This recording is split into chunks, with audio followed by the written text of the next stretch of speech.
1 second, I was shot in the head. The next second, I woke up in the morgue. I quickly checked my forehead. There was a huge hole. I could even stick my finger right into it. I was completely stunned. What was going on? Just then, a doctor pushed the door open. As soon as he saw me sitting up, he vomited on the spot, then passed out with a thud.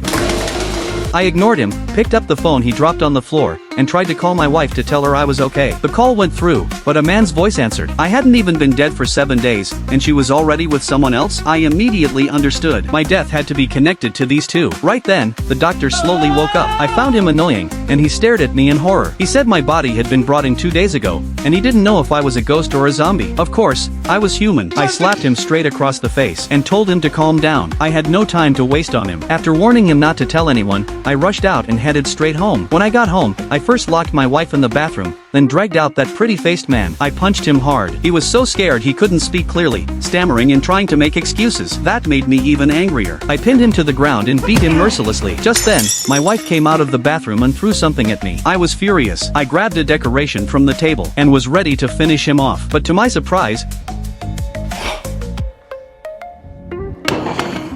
my wife, to protect that bastard, stabbed me with a knife. I fell to the ground. The bleeding wouldn't stop, and I felt completely weak. Seeing this, the pretty-faced man rushed over and stabbed me again. Finally, the two of them dragged me to the wilderness and left me there to die. But unexpectedly, I came back to life again. Once more, I had mysteriously revived. I still didn't understand what was happening, so I ran back to the morgue to ask the doctor. That guy thought it was a medical miracle and should be reported on TV. I exploded in anger. If he dared to say a word, I promised I would kill all his relatives. Then he got mad instead, saying he didn't even know me. To him, I was just a stranger's corpse. Alright then, I had to introduce myself to him. Next, I planned to ask him to do something for me, to help me get back the secret savings I'd stored over the years. And then, something unexpected happened again.